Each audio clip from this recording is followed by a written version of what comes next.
The rain on the interstate had been coming down in sheets. Chen Wei, 21 years old, soft in the way that modern life made a person soft, had been checking his phone. A text from his mother. A grocery list. Milk. Eggs. Rice.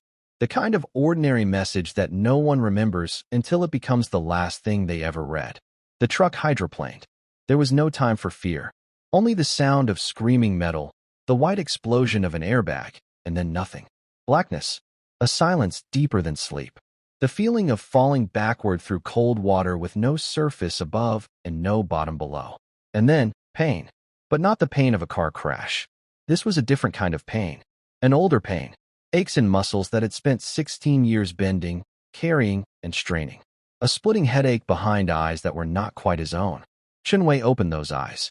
The ceiling above him was not the drop ceiling of his university apartment. It was thatch.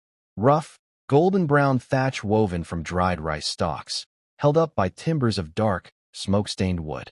The air smelled of earth and wood smoke and something else. Something that took him a moment to place. Dried chilies. The sharp, dusty scent of millet stored in clay pots. He tried to sit up. His body obeyed, but clumsily. The arms that pushed against the thin cotton blanket were thinner than his own had been. Calloused. Scarred along the knuckles. A boy's arms, but a boy who had worked since he could walk. The room was small, no more than 15 feet square. Earth and floor packed hard by decades of bare feet. A wooden stool. A clay basin. Through the paper-thin window covering, oiled paper, not glass, he saw a slice of gray mountain sky. And he heard voices. Speaking Chinese, yes, but not the Mandarin of Beijing, nor the casual Mandarin of his modern life. This was older, rougher, colored with mountain dialect that swallowed endings and stretched vowels into song. He was wearing rough hemp clothing, a padded jacket with cotton stuffing leaking from a tear at the shoulder. His feet were bare and cold against the packed earth. The door, nothing more than wooden planks held together by twine, creaked open. A woman stepped in. She was perhaps 40, but her face was a map of every hard season she had survived. Deep lines around eyes that were startlingly dark and bright. Her hair was pulled back in a tight bun, gray threading through black. She wore a blue cotton jacket faded almost to gray at the elbows, and her hands were red from cold water and labor. When she saw him sitting up, those hands flew to her mouth. Her eyes widened. Xiaowei. The name hit him like a physical thing. Not Chen Wei. Chen Xiaowei. Little Wei. She rushed forward, pressing her palm to his forehead. Her hand was rough as pine bark. The fever broke. You're awake. Oh, heavens above, you're awake. He tried to speak. His throat was dry as the millet stalks on the ceiling. Don't talk. The fever took your voice for 3 days. Here. She reached for a bowl on the stool. It held a thin, grayish liquid. Rice porridge, but barely. More water than grain. She lifted it to his lips with a tenderness that made something ache in his chest. A chest that was not his chest. A heart that was not his heart, but was beating now with a life that had somehow been given to him. He drank. The porridge was warm and tasteless and the most nourishing thing he had ever felt. Through the doorway, behind her, he glimpsed another figure. A boy, maybe 10 years old, peering around the frame with enormous, hungry eyes. Behind him, a mountain loomed, green and black and ancient, wrapped in morning mist. Chen Wei, who was now, somehow, also Chen Xiaowei, understood with a clarity that made his borrowed blood run cold. He had died in the rain, and he had been born again, in the body of a stranger, in a time before his own birth, in a place where survival was not a given but a daily war against the mountain, the weather, and the empty belly. The year was 1955, and he was 16 years old in a village that did not appear on any map he would ever know. 3 days. That was how long Chen Xiaowei's body had lain in this bed, burning with a fever that the village healer could not break. 3 days during which a modern soul had drifted in the darkness, settling like sediment into a vessel that did not know him. Now, as the mother, Zhang Xiaoying, clutched his hand and wept quietly into her sleeve, Chen Wei felt the weight of memory. Not his own. The body remembered things the mind did not. Muscle memory. The slope of the mountain path. The weight of a carrying pole. The sound of his father's voice. And there were flashes. Images that were not his own, bleeding through like water stains on paper. A boy running through millet fields. the taste of wild strawberries stolen from a mountain slope. The feeling of being hungry, truly hungry, not the absent hunger of a skipped meal, but the grinding, permanent ache of a body that never quite got enough. He was 16. He had a father named Chen Wei, a brother named Chen Xiaoming, 10 years old, with a birthmark like a crescent moon on his left wrist. They were poor. The poorest kind of poor. Not the poor of modern cities, where poverty was relative. This was absolute. A poverty measured in how many grains of rice remained in the jar, in whether the winter would take the weakest among them, in whether the mountain would give up its game or keep its secrets. The father was not in the house. He was in the fields, his mother said, doing the work of 2 men while his eldest son lay dying. The village was preparing for the first agricultural cooperative. The cadres had come from the county seat. Land that had been farmed by families for generations was being measured, counted, drawn into collective maps. Chen Wei understood enough history to feel a cold knot in his stomach. He knew what came next. The collectivization. The great leap forward. The furnaces. The famine. He knew the dark outline of the decade ahead. But knowing history and surviving it were different arts entirely. He pushed himself up. His legs trembled. Zhang Xiaoying tried to push him back down, but he shook his head. The gesture felt strange. The body knew how to move in ways that his own never had. A certain economy of motion. No wasted energy. Every movement purposeful. "I need air," he said. His voice came out rough, the accent strange to his own ears, but apparently correct enough. The mother's eyes filled with new tears, relief tears, gratitude tears. He walked to the door. Each step sent information through bare feet. The cold of the earth, the grit of sand, a small stone that would have been beneath the notice of a modern boy in sneakers. He stepped over the threshold. The village was called Stone Hollow. Shirking. It clung to a mountainside like a lichen clings to rock. 30 houses, maybe 40, all built from the same gray mountain stone and dark timber. Terraced fields carved into the slope like steps for a giant, filled with rice paddies that reflected the gray sky in perfect, trembling mirrors.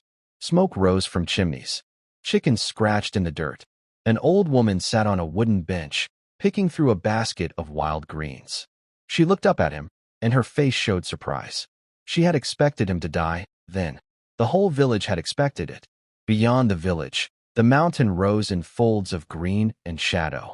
Pine forests, bamboo groves, hidden valleys where the sun only reached at noon. And somewhere in the modern world he had left behind, his mother was receiving a phone call. His body was being pulled from wreckage. Rain was falling on a world of smartphones and central heating and supermarkets where food was infinite and taken for granted. He stood there, 16 years old in a body that was not his, in a time that was before his, and he made a silent vow. He would not let this family die. He would not let the darkness he knew was coming swallow them whole. He did not know how. He did not know if it was possible. But he had been given a second chance at life, and he would spend it keeping these strangers, who were now his blood, his responsibility, alive. The mountain wind blew down from the pines, carrying the scent of cold water and moss. Chen Xiaowei, breathed it in and let the modern world go. The body was weak. 3 days of fever had burned away whatever reserves Chen Xiaowei had possessed, which were not many to begin with. Chen Wei spent the afternoon learning to be his new self. He helped his mother sort dried beans, listening to her talk about the neighbors, the coming cooperative, the price of millet at the county market. He learned to move slowly, to conserve energy, to let his hands do the work while his mind raced ahead. The house was one room, mostly. A sleeping area curtained off by a hanging blanket. A cooking area with a stone hearth where Zhang Xiaoying prepared the evening meal. The younger brother, Xiaoming, returned at dusk, carrying a basket of wild herbs he had gathered on the lower slopes.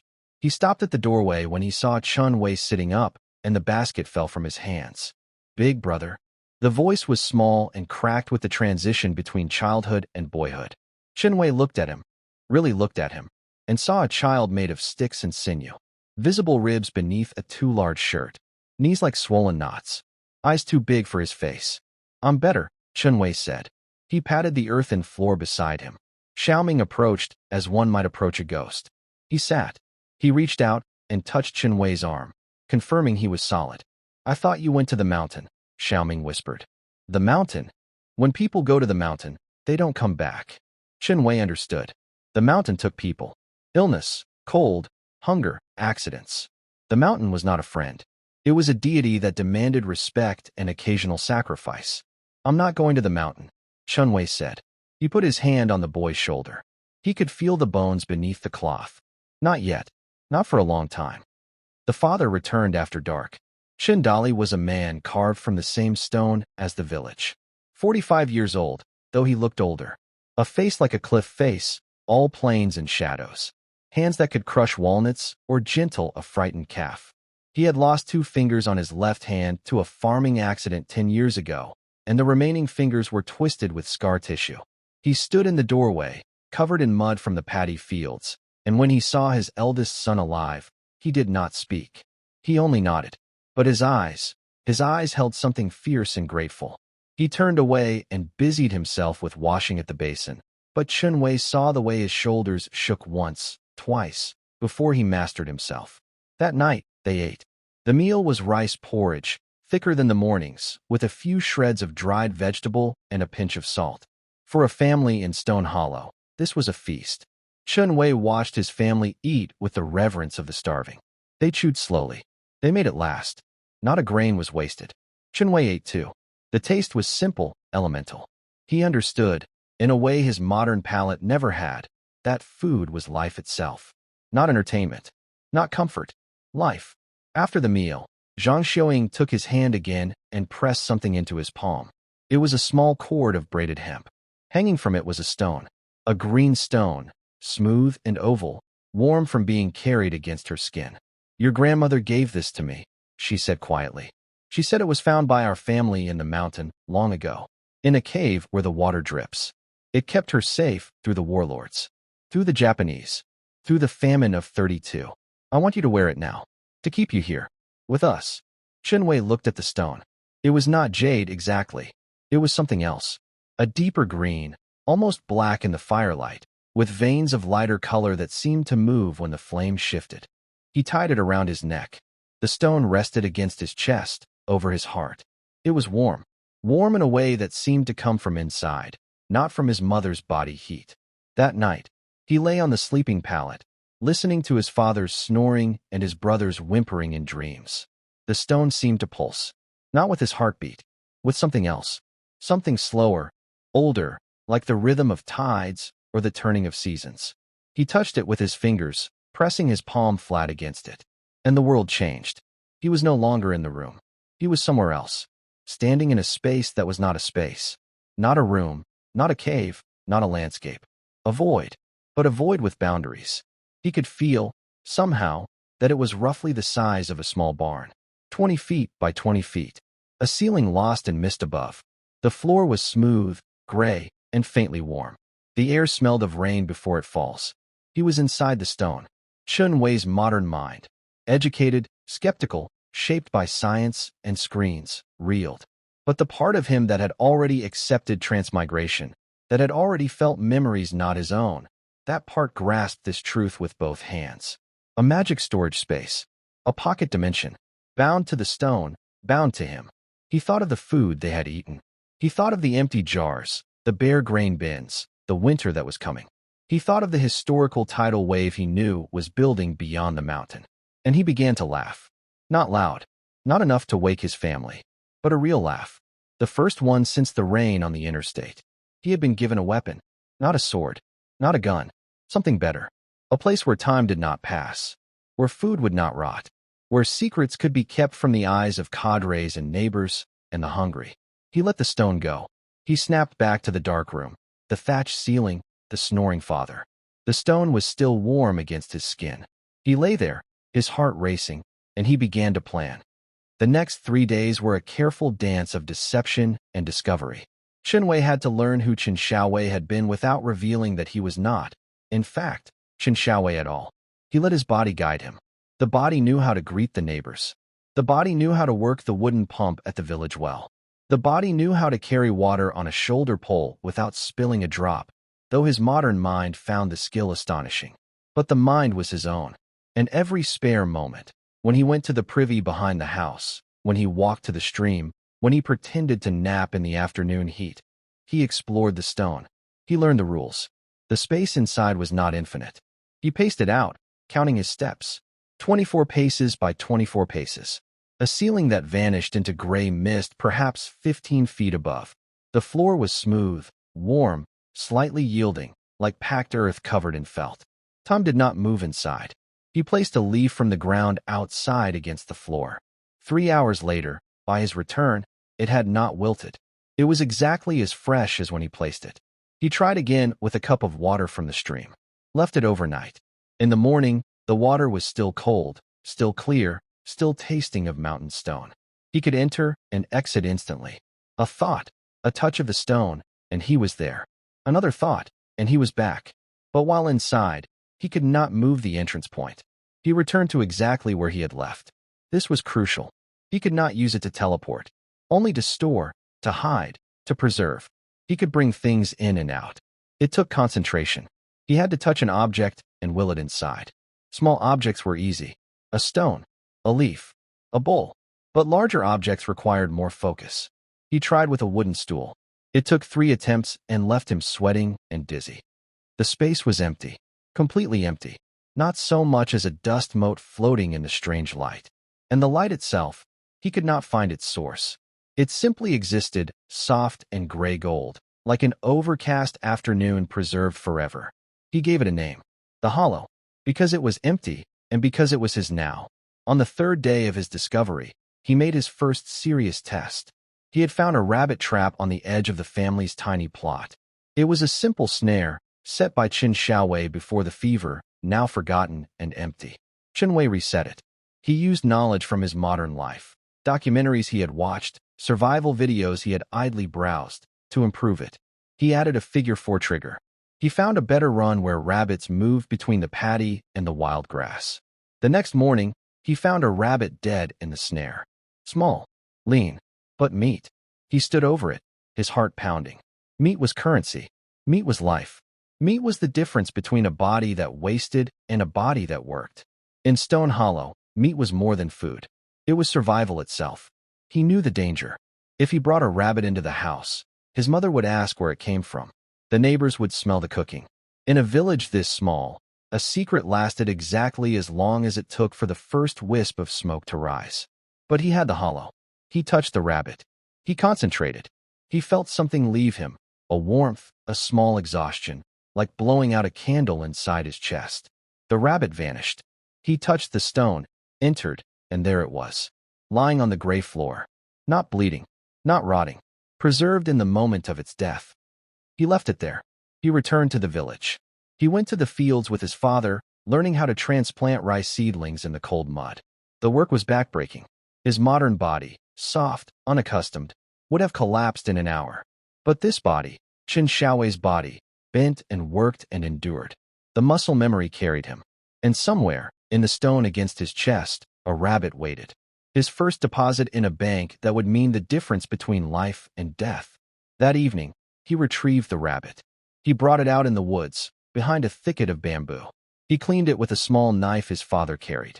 He buried the guts and the fur deep in the loam, covering the scent with pepper leaves. He brought the clean meat back in a woven basket covered with cloth. His mother wept when she saw it, not from joy alone, but from confusion. "Shall we where?" "The mountain gave it," he said. It was the best explanation he could offer. In Stone Hollow, the mountain gave and the mountain took. It was a language they understood. She cooked it with ginger and wild scallions they grew in a clay pot by the door. The smell filled the house. The neighbors smelled it, he knew. But one rabbit, one small rabbit, could be explained by luck, by the mountain's whim, by a boy who had been sick and perhaps needed a gift from the spirits. They ate. The meat was tough and stringy and tasted like heaven. Chen Xiaoming's eyes rolled back in his head with the first bite of protein he had had in months. Chen Dali did not speak. He only ate slowly, savoring, and when he was done, he placed his hand on his son's shoulder and squeezed once. Hard. Chen Wei understood. This was the beginning. One rabbit would not save them, but a rabbit every week. 2 rabbits. A pheasant. Fish from the stream, preserved in the hollow until there were enough to matter. Wild tubers dug in autumn and stored through winter. Medicine. Tools. Anything that could be scavenged, hunted, or found could be hidden away. waiting for the day when it would be needed most. He had a plan now. Not a grand plan. Not a plan to change history. Just a plan to keep 4 people alive while history happened around them. He would need to be careful. Careful enough to outlast the decades ahead. Summer came to the mountain in layers. First, the cold mud of the rice paddies warmed. Then the wildflowers came to the high meadows, purple and white and yellow, pouring down the slopes like spilled paint. The bamboo shoots pushed up through the forest floor, fast enough that a man could almost hear them growing if he sat quietly enough. The streams ran full with snowmelt, silver, and roaring. Chen Wei learned to be a hunter. Not a great hunter. Not yet. But a competent one. He rose before dawn. His body knew how to wake at the first crow of the rooster. He would slip out into the gray half-light, the stone warm against his chest, and make his rounds. He had 6 snares now. He had found them in the forest, old, abandoned, the cord rotted, and rebuilt them with new hemp and modern knowledge. Figure 4 deadfalls, Paiute triggers, loop snares on rabbit runs. He had set them along game trails he learned to read, the slight flattening of grass where a body passed repeatedly, the nibbled shoots, the tiny scatterings of droppings like dark seeds. Each morning, he checked. Some mornings, nothing. The snare empty, the bait gone, a lesson in failure. Some mornings, a rabbit. Twice, a pheasant, beautiful and doomed, its neck caught in a loop of braided cord.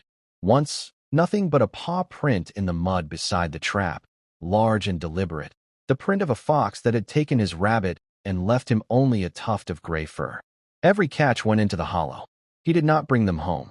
Not yet. The hollow filled slowly. A rabbit. Another rabbit. A pheasant.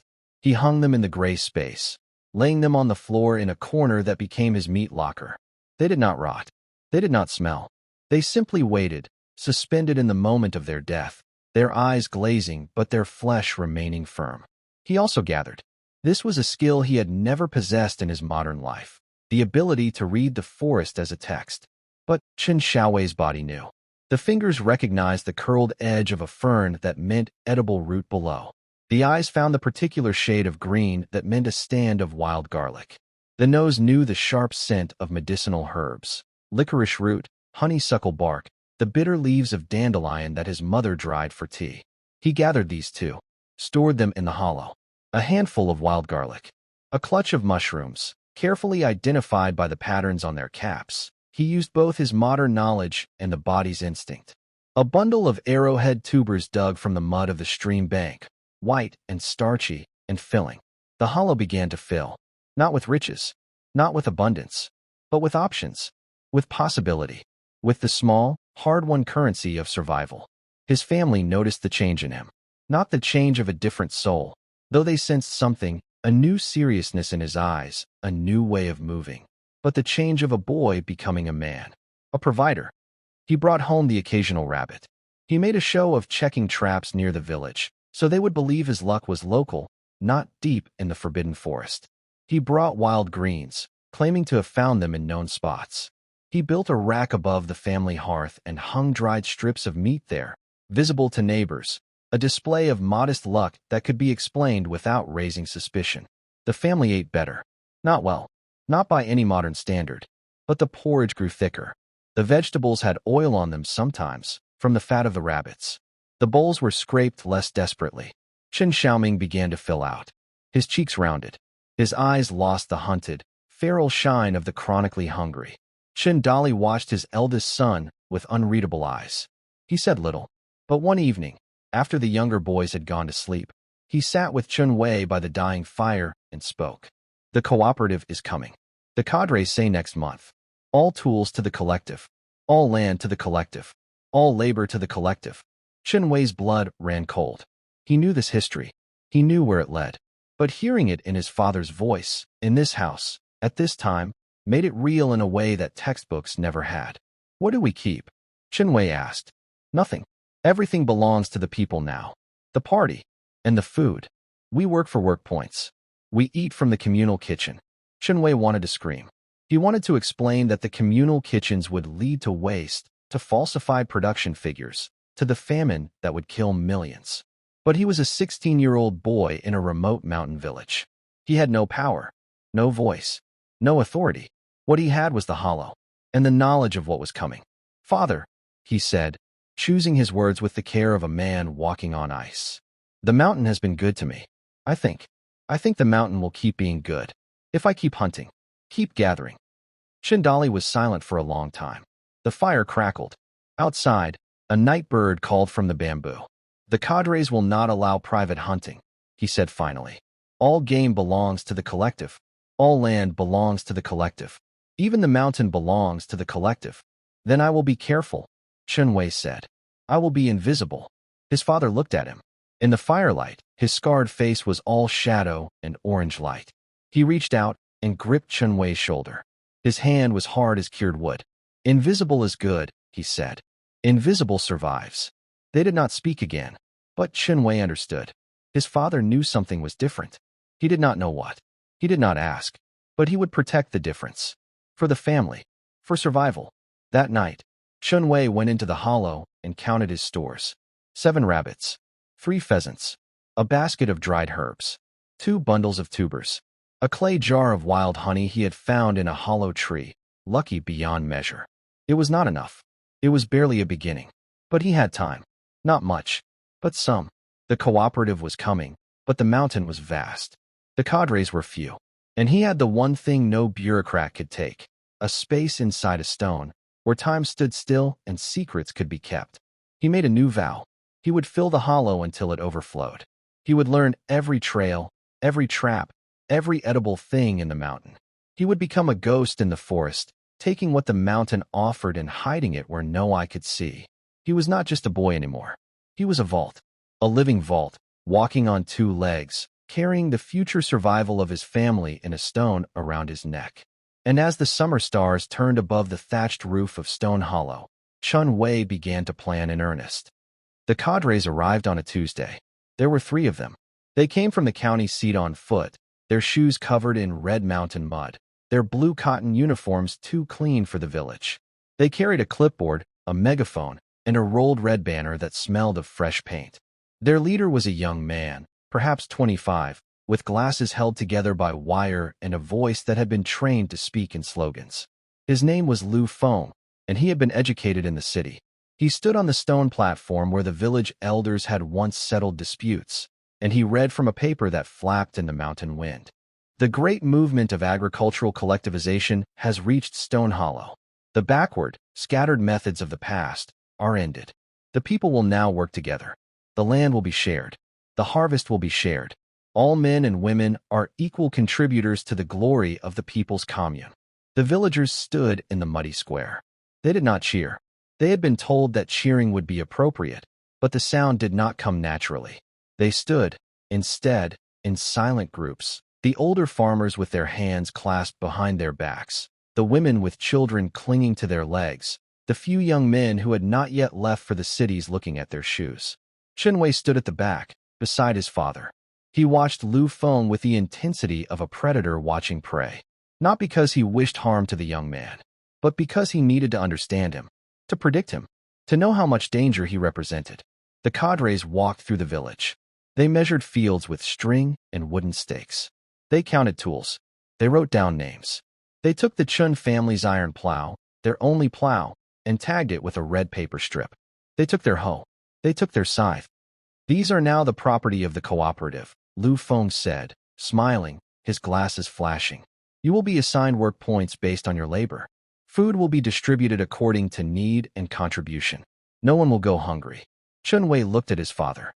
Shindali's face was stone, but his hands, hanging at his sides, were trembling. Not from fear, from rage. From the helplessness of watching a man with clean shoes and a clipboard take the tools that had been forged by his own father, that had been carried through war and famine, that had been the only thing standing between his family and starvation. They took the cooking wok. They took the wooden carrying pole. They even looked at the hunting knife, but Chen Wei had hidden it that morning, wrapped in oilcloth, buried in the manure pile behind the house. The cadres wrinkled their noses and moved on. That night, the village held its first communal meeting. They were assigned to teams. Shindali and Chen Wei were Team 7, Lower Slope Paddy Group. Zhang Xiaoying was Team 3, Kitchen and Childcare. Xiaoming, too young for formal work, was assigned to the Children's Collective School, where he would learn to read and to recite slogans. The food was collected. Every household brought their grain. The Chen family had little to bring, only a half jar of millet and a small bag of dried beans. But others brought more.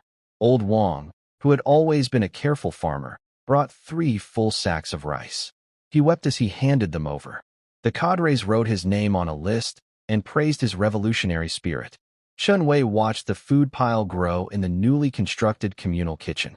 He watched the red paper strips go up on every door. He watched the stars come out, and he felt the stone against his chest grow warm. He slipped away that night. Not to hunt. Not yet. To reconnaissance. He walked the boundaries of the new collective land. He found the blind spots, the places where the cadres did not patrol, the ravines where the string markers had fallen and not been replaced, the thick bamboo groves that choked the western slope, where a man could move unseen. And he found the shed, a new structure, built quickly, where the confiscated tools were stored. It was locked with a cheap iron hasp. The walls were thin planks. The window was a hole covered with burlap. Chen Wei did not try to enter. He only noted it. The tools were not gone forever. They were only behind a thin wall and a cheap lock. If the time came, they could be retrieved. Or replaced. The mountain had wood. The mountain had stone. A man with time and skill could make what he needed. He returned home. His family was asleep. He lay on his pallet and entered the hollow. He counted his stores again. 7 rabbits. 3 pheasants. Herbs. Tubers. Honey. And now, new additions. A basket of mushrooms he had gathered on his night walk, carefully sorted by species. A net of crayfish from the stream. A bundle of bamboo shoots, sweet and crisp. It was not enough. Not nearly enough. But it was a foundation. And he had something more valuable than food. He had time. The collective had just begun. The great leap forward, the real horror, was still years away. If he moved carefully, if he built his stores in secret, if he became so familiar with the mountain that he could move through it like a shadow, he could build a fortress of preserved food inside a magic stone while the world outside stumbled toward disaster. He slept. He dreamed of the interstate, of the rain, of his mother's face when she received the phone call. But the dream did not have the power over him that it once had. He was becoming Chen Wei, and Chen Wei belonged to the mountain now. Summer deepened into a wet, humid heat that made the rice paddies steam. The work of the collective began in earnest. Chen Wei rose every morning at 4, before the rooster, before the bell that called the workers to the fields. He spent 2 hours in the bamboo grove. He moved without sound, wearing cloth he had darkened with mud and charcoal. He knew the patrol routes of the cadres now. They were predictable, city boys who did not understand how sound carried in the mountains. He knew which guards slept at their posts, which ones were more interested in smoking than watching. He became a ghost. The villagers began to speak of him, not knowing who he was. A figure glimpsed at dawn. A rustle in the bamboo where no rustle should be. Trappers found their snares empty, the game taken, the snares themselves sometimes improved, reset with better knots and better camouflage. The cadres blamed the superstitious peasants for their own laziness.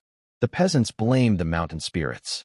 No one suspected the thin, quiet boy who worked silently in the paddy fields, who ate his communal meals without complaint, who seemed to have no more strength than any other half-starved youth. In those 2 hours each morning, Chen Wei built his empire. He set traps of his own design, deadfalls that killed instantly, leaving no blood trail, no cry. Snares hung in the air, invisible to any eye but his own. He learned the patterns of the forest, where the pheasants roost, where the rabbits denayed, where the wild boar wallowed in the mud. He did not hunt the boar yet. They were too dangerous, too noisy, too likely to attract attention. But he marked their trails. He knew their territory. When the time came, he would be ready. He gathered bamboo shoots by the basket, wild ferns, mushrooms, medicinal roots. He found a stand of wild tea, bitter but nourishing, and stripped the leaves in passing. He found a grove of walnut trees, untouched, and gathered the unripe nuts by the sack. Everything went into the hollow. The gray space began to fill. A corner of meat, a corner of greens, a stack of bamboo shoots, preserved in their moment of freshness, a basket of crayfish, still wet, still alive if he chose to release them, but frozen in time. He also built, in the deepest part of the bamboo grove, Where the stalks grew so thick that light barely penetrated, he constructed a cache. A small shelter of woven bamboo and mud. In it, he hid tools he had made. A bow, carved from mountain yew, strung with sinew from a rabbit. Arrows, straight and fletched with wild turkey feathers. A throwing stick, weighted and balanced. A net, woven from wild flax. None of these were as good as steel, but all of them were silent. All of them were his. He also hid things from the modern world. Or rather, from the knowledge of the modern world. He made soap from wood ash and animal fat. He found natural deposits of sulfur and saltpeter in a dry cave. He knew, from high school chemistry, how to make black powder. He did not make it. Not yet. The sound of a gunshot, or even a crude explosive, would bring the cadres running. But he gathered the ingredients. He stored them in the hollow, far from each other, waiting for the day when noise might be less dangerous than silence. His family saw the change in him. The physical change. His body was hardening. The thin arms were gaining sinew. The chest was broadening. The face, once hollow with fever, was lean and sharp and watchful. He moved with the grace of a predator. And he was always tired. The communal work drained him. The morning hunting drained him. But he did not stop. His mother worried. She brought him extra portions from the communal kitchen, slipping him steamed buns when the cadres were not looking. His father watched him with a look that was not quite pride, but something deeper. Recognition. The recognition of a man who saw another man doing what was necessary, regardless of the cost. Only Xiaoming spoke of it directly. One evening, as they walked to the stream to wash after a day in the fields, the younger brother looked up at him with those enormous eyes. "Brother," he said, "where do you go in the mornings?" Chen Wei did not lie. Not completely. "The mountain." "Why?" "To take what it offers. Before the mountain takes us." Xiaoming was silent for a long time. They walked beside the stream, the water singing over the stones. Then the boy said, "Can I come?" Chen Wei stopped. He looked down at his brother. 10 years old. Malnourished. But with eyes that were sharp. Too sharp for a child who had known only hunger. "Not yet," Chen Wei said. "But soon. When you can move without sound. When you can hold a secret inside your heart until it becomes part of your bones. Then you can come." Xiaoming nodded. He did not argue. He understood. In a village where the cadres could take your food, your tools, your land, secrets were the only real property. "I will practice being silent," Xiaoming said. Good. They washed in the stream. The water was cold, shocking, alive. And as the sun set behind the mountain, painting the sky in shades of amber and violet, Chen Wei felt a rare moment of peace. Not happiness, not safety, but the peace of a man who has a plan, who has resources, who has a secret that the world cannot touch. He had been in this body for 3 months. He had survived the transition. He had survived the fever. He had survived the coming of the collective. And now, he was building something. A hidden fortress of food and tools and knowledge. A bulwark against the future. The summer stars began to appear. One by one, bright and indifferent, the same stars that had shone over the warlords, over the Japanese, over the famines. The same stars that would shine over the catastrophe to come. Chen Wei touched the stone through his shirt. He felt its warmth, its promise.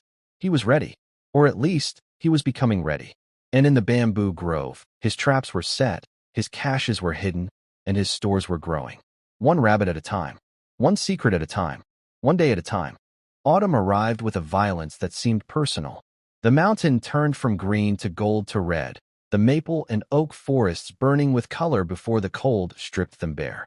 The rice harvest began, and with it came the first true test of the collective system. Chen Wei worked in the paddies from dawn until dusk.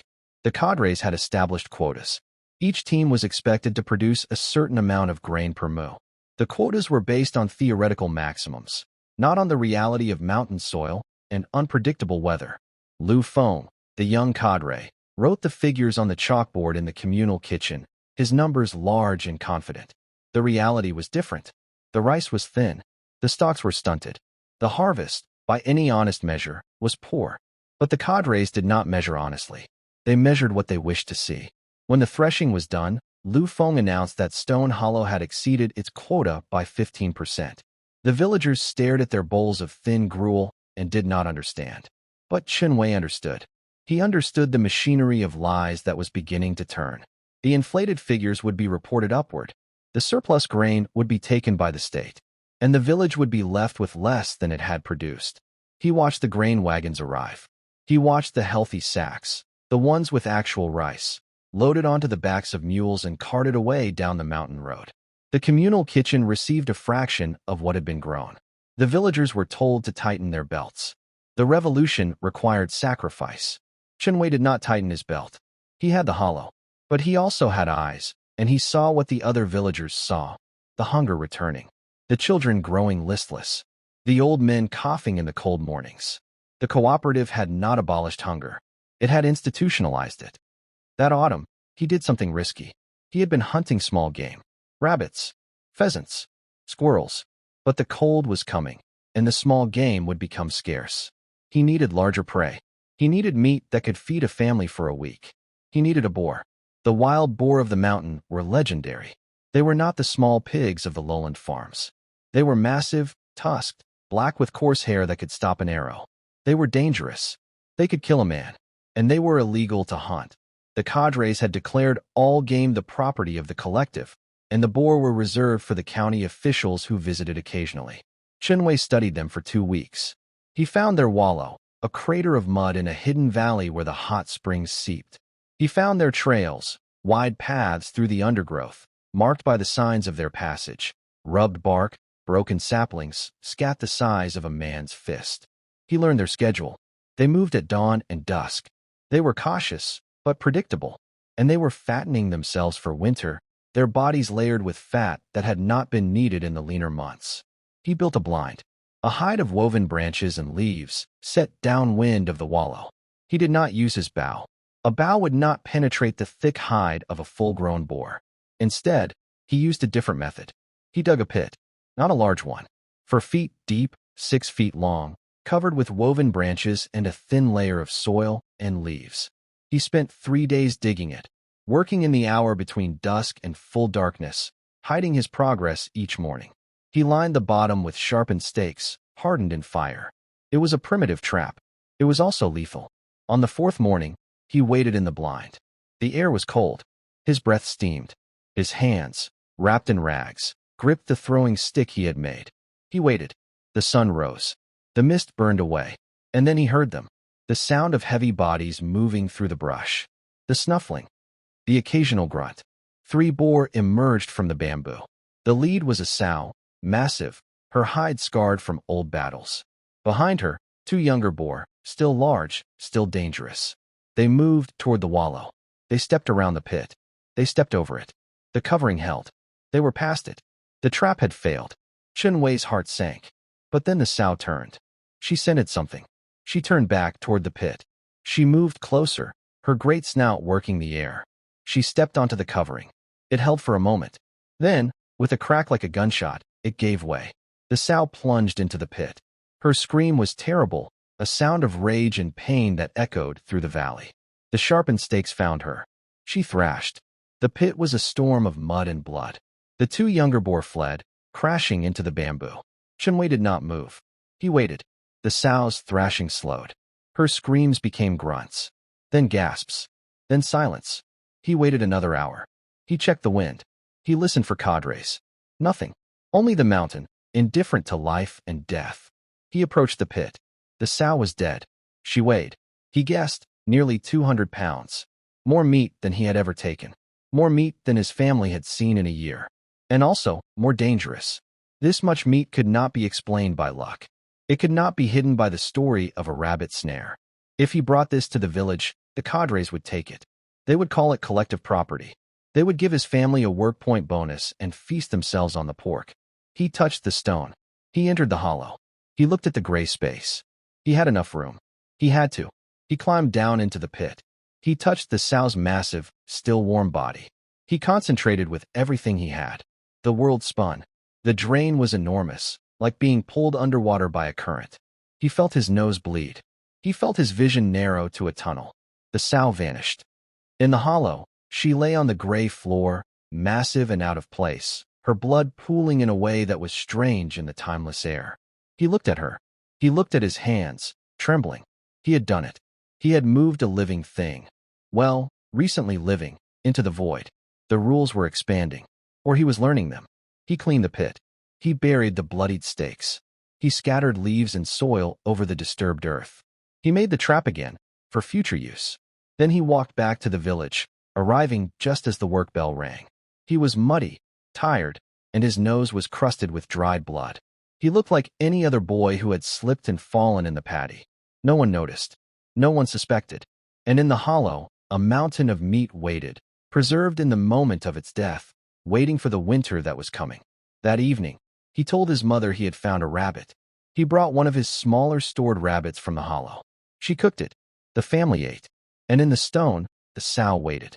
200 pounds of illegal, impossible meat. The first true victory of Chen Wei's hidden war. Winter came to Stone Hollow like an army with a siege plan. The mountain passes closed. The streams froze at their edges. The bamboo groves turned yellow and brittle. The village contracted into itself, huddling around hearths, burning the last of the stored wood, waiting for spring as prisoners wait for a pardon that may never come. The communal kitchen distributed thin meals. The work continued.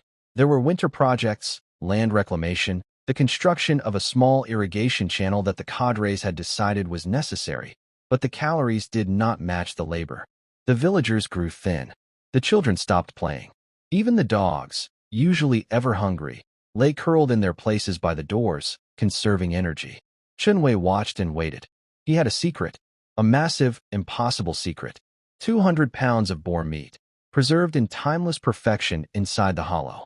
He also had rabbits, pheasants, fish, tubers, herbs, honey, and a growing stockpile of gathered materials. But he could not simply produce this bounty, not without revealing himself, not without raising questions that would lead to the stone, to the hollow, to the end of everything. He had to be careful. He had to be strategic. He had to feed his family without anyone knowing they were being fed. He developed a system. He would bring home small amounts. A portion of rabbit meat, claimed to be from a morning trap. A handful of dried herbs, said to be found on the way back from the fields. A fish from the stream, frozen in the hollow and brought out to look freshly caught. His mother accepted these gifts with tears and gratitude, never questioning the steady luck of her son. His father watched, said nothing, and ate the meat with a quiet intensity that was its own kind of thanks. But the boar was different. He could not bring home a slab of boar and claim it was a rabbit. The fat was different. The texture was different. The smell was different. And the cadres were watching. Lu Feng had noticed that the Chun family looked healthier than others. He had made a comment at the last meeting, a joke about the Chun household having a secret store of grain. The laughter had been hollow. Chen Wei had memorized the cadre's face. The suspicion was there. It was faint, but it was there. So he did something more dangerous. He began to trade in secret. Not with the villagers. Too risky. The village was a web of eyes and tongues. But there were other people in the mountain. There were hermits. There were woodcutters who lived in remote valleys. There were families in even smaller settlements, higher up, where the cadres rarely visited. And there was an old hunter, a man named Zhou, who lived 3 valleys over and who came down to the village only once a month to trade furs for salt. Chen Wei found Zhou in the deep winter. He had walked 6 hours through snow, following a path that only mountain goats used. He carried a pack on his back, actually empty, but the stone at his chest held the weight. He met Zhou in a hunting shelter built into a cliff face, a place of smoke and old hides and the smell of cured leather. Zhou was 70 years old, maybe older. He had survived the warlord era, the Japanese invasion, the Civil War, and the New Revolution. He did not care about politics. He cared about survival. He looked at Chen Wei with eyes that had seen everything and were surprised by nothing. "You're the ghost," Zhou said. "The one they talk about in the village. The boy who hunts like a mountain cat." "I need to trade," Chen Wei said. He did not deny the ghost. He did not confirm it. "What do you have?" Chen Wei reached into his shirt. He touched the stone. He brought out a slab of boar meat. It was wrapped in a leaf. It was fresh. Too fresh. It looked like it had been killed that morning, not 3 months ago. In the cold of the shelter, it steamed slightly. Zhou looked at it. He looked at Chen Wei. He did not ask where it came from. He did not ask how a boy had fresh boar meat in the deepest winter. He simply said, "What do you need?" "Salt, medicine, a steel knife, and information." "What do the cadres say? What do they plan?" Zhou thought for a moment. Then he reached into his own pack and produced a leather pouch. Salt. Coarse, gray, precious as gold. He produced a small vial of liquid. Willow bark tincture. For fever. For pain. And a knife. Old, but steel. Sharpened to a wicked edge. The cadres plan to expand the collective, Zhou said. They plan to build a furnace next spring. Backyard furnace. Steel production. They will take every scrap of metal. Every pot. Every tool. Every nail. And they will melt them down to make pig iron that is worthless. The people will eat in the communal kitchen. The people will work in the furnace. The people will starve and burn, and the cadres will report success. Chen Wei took the information like a blow to the chest. The great leap forward. It was beginning, not in some distant city. Here, in his mountain. Next spring. How long? Chen Wei asked. How long until the famine? Zhou shrugged. The grain is already taken. The winter is hard. Next year, when the men are burning pots instead of planting, and the women are feeding furnaces instead of children. Then the mountain will take its due. Chen Wei gave him the meat. He gave him another slab, larger than the first. He gave him a pheasant, still plumed, still warm-looking. Zhou accepted them without surprise, as one accepts a miracle from a spirit. He gave Chen Wei the salt, the medicine, the knife, and one more thing, a map. Drawn on bark, in charcoal and blood, it showed the mountain paths, the hidden valleys, the caves, the places where a man could disappear and not be found for years. You are not a ghost, Zhou said, wrapping the meat. You are a mountain spirit, or a boy with a mountain spirit's luck. I do not care which, but I will tell you this. When the burning starts, leave the village. Take your family to the high valley, the one behind the waterfall. There is a cave there. I lived there during the Japanese. It is invisible from below. It has water. It has fish. It is not easy, but it is life. Chen Wei memorized the map. He gave Zhou more than he had planned. A jar of honey. A bundle of dried herbs. It was a risk, but Zhou was a risk worth taking. The old hunter was a vault.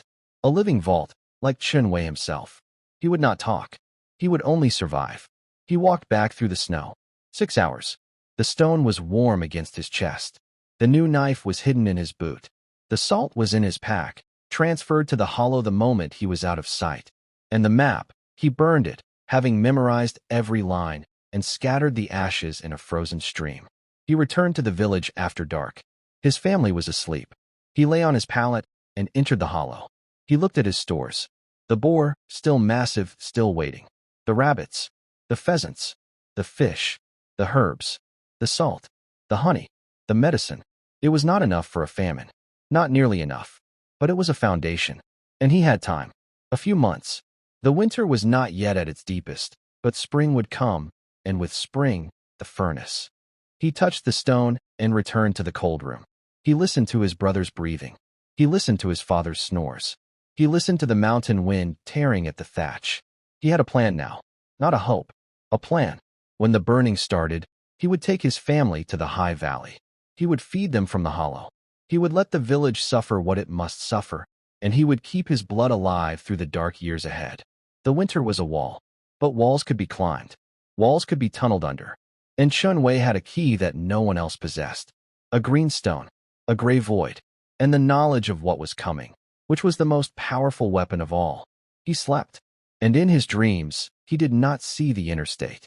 He saw the mountain, green, vast, eternal, waiting for him. Spring of 1958 arrived with a sound that Chen Wei had been dreading, the sound of hammers. The cadres had returned, more of them this time, with blueprints and orders and a wooden crate marked with the characters for progress. They were building a backyard furnace, a small blast furnace, they explained, capable of producing steel for the revolution. Every household was to contribute scrap metal. Every able-bodied man was to work the bellows. The agricultural cooperative would become a production cooperative. The fields would take second place to the furnace. Chen Wei watched the construction from the paddy fields. The furnace rose on the edge of the village, a tower of mud brick and scavenged stone, with a chimney that promised to belch smoke into the mountain air. The cadres spoke of surpassing England in 15 years. They spoke of the communes producing more steel than the old factories. They spoke in numbers that grew larger with each speech. Chen Wei knew the truth. He knew that the furnaces would consume everything and produce slag. He knew that the farmers pulled from the fields to feed the fires would miss the planting season. He knew that the grain would rot unharvested while the smoke rose. He knew, because history had already written the ending, that this was the beginning of the Great Famine. But he also knew that the cadres could not watch everything. They were few. They were distracted by their own quotas and their own reports. They spent their days writing numbers on boards and their nights drinking the rice wine that the village was forced to provide. They were blind to the mountain. They were blind to the forest. And they were blind to a 16-year-old boy who moved like a ghost and carried a stone that held another world. He used the spring to build his reserves. The bamboo shoots were emerging. He gathered them by the sack. The pheasants were mating, calling loudly from the thickets, easy to find if you knew where to listen. The streams were full of fish, moving upstream to spawn, their bodies heavy with eggs and meat. He set nets in the deep pools. He set traps on the runs. He fished with lines made from braided horsehair, catching carp and trout that he transferred to the hollow alive, where they hung in the timeless air, still swimming, still suspended in the moment of their catch. He also prepared his family. He did not tell them everything. He could not. The knowledge was too strange, too dangerous. But he began to train them. He taught Xiaoming to move silently, to read the forest, to find the edible plants that even the mountain did not easily give up. He taught him to set a snare, to clean a rabbit, to build a fire that gave no smoke. The boy was a fast learner. He had the hunger of the chronically deprived, which translated into an intensity that Chen Wei recognized in himself. His father, Chen Dali, was harder to teach, not because he was slow, but because he was proud. He had survived through strength and endurance. The idea of stealth, of hiding, of running, was foreign to him, but he understood the furnace. He understood what it meant when the cadres took their cooking pot, the last pot, the one his mother had used for 20 years, and threw it into the pile of scrap metal to be melted. That night, Chindali came to his son. They sat outside the house, away from the ears that might be listening. The furnace chimney rose against the stars, a dark finger pointing upward. "They will kill us," Chindali said. It was not a question. "Yes," Chen Wei said. "Not quickly, not with bullets. With work and hunger and the taking of everything that keeps a person alive." "What do we do?" Chen Wei had been waiting for this question. He had rehearsed the answer. "There is a place, high in the mountain, a cave behind a waterfall. I know the path. We can survive there. Hunt, fish, hide. But we must leave before the winter, before the famine. We must leave while we still have strength to walk." Chindali was silent for a long time. The spring frogs were loud. The furnace smoke drifted over them, smelling of burning metal and something worse. Something like the death of a civilization. "Your mother will not leave easily. She was born here. Her mother is buried here. Then we must convince her. Or we must carry her." Chindali looked at his son. In the darkness, his scarred face was unreadable, but his voice was soft. "You are not the boy I raised, Xiao Wei. The fever took something from you, and it gave something back. Something older. I do not understand it, but I trust it. I trust you." Chen Wei felt something break open in his chest. Not the stone. Something deeper. The love of this man, this scarred, silent, stubborn man, who had decided to trust his son despite the impossibility of what he saw. "Thank you, father," he said. "When do we go?" "After the harvest. Before the first snow. We will gather what we can. We will hide our preparations. And we will walk into the mountain as if we are going to hunt. We will not come back." Chindali nodded. He reached out and took his son's hand. The grip was hard. The scarred fingers pressed into Chen Wei's palm. "I will follow you," he said. "Into the mountain. Into the dark. I will follow you." They sat together until the stars began to fade. The furnace smoke continued to rise. And in the gray void of the hollow, the stores grew. Bamboo shoots, fish, pheasants, tubers, herbs, a small fortune of salt and honey and medicine. Enough to keep 4 people alive for months. He would need more. Much more. But the spring was young, and the mountain was giving, and the ghost of Stone Hollow was harvesting with both hands. Want to know more? Then subscribe and hit that bell icon for more updates from the Infinite Scroll Manhwa. Thanks for watching.